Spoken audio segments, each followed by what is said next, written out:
The death of Charlie Kirk has garnered a lot of reaction, with millions seeing that horrific moment online. And it's not just adults with access to it. We're talking about kids who are witnessing these tragedies in real time. And it can be a lot. It can be a lot, forcing many people to build emotional resilience. To talk more about the tools that are available and some tips, let's go ahead and bring in ABC News medical contributor Dr. Alok Patel. Also here with us is parenting expert Bethany Braun-Silva. Thank you both for joining us here. Dr. Patel, let's start with you. Why is building resilience so important for kids today?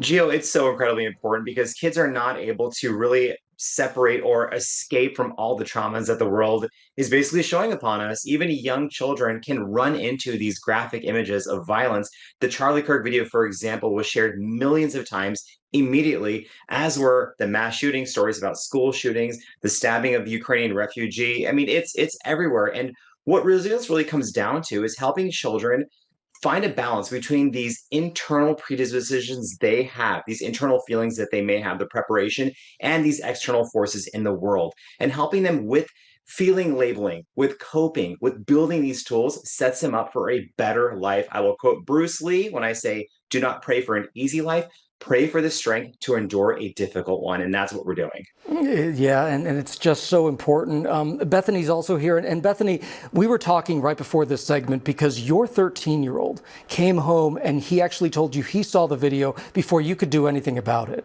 What tips can you give parents here? You know, I think it's important to talk about emotions every day. Normalize emotions in your household. And this doesn't have to be done in an overblown or overly sappy way. Simple check-ins. And I always encourage parents to talk about their own emotions, modeling emotional resilience, coping with their own emotions in real time. Not only labeling what they're feeling, but labeling how they're going to move through it. Maybe it's, I need to take a breath. I need to go for a walk. Mom's feeling really stressed. So when our kids are seeing that, then they're able to sort of process that and move through emotions themselves. And what Dr. Patel said, resilience really is about feeling those emotions, moving through them, processing them so that kids can move forward. It helps them build so much confidence, and that really is so powerful for their mental health. What did you say to your son when he came home like that? Right. So we talk about, how do we talk to kids of certain ages? So with the teenagers, especially if they're, they have social media, they have a phone. My son came home already seeing the graphic images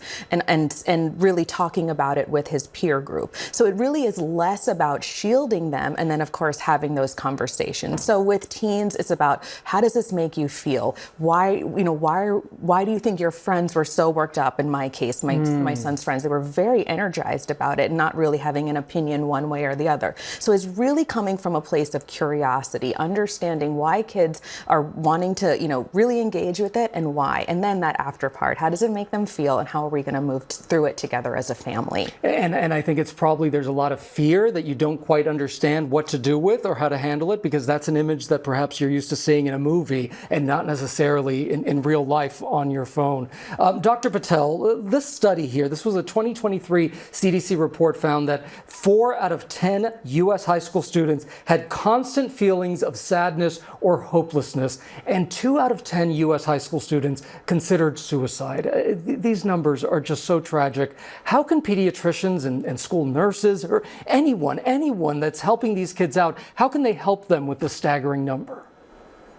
Those numbers are horrific, Gio, and they're in the face of the fact that about 95% of students have social media. They have access, which about a third of students reporting that they're on this constantly. So it really does take a all hands on deck approach with legislation, with tech companies, with public health officials, but also, as we just talked about, with parents really having those conversations and open dialogue with their teenagers, with their young children, and making sure that we are creating a space for listening, not judgment. You're letting teens go through these motions and knowing that you are a support beam. You are a trusted individual for them to go and talk to.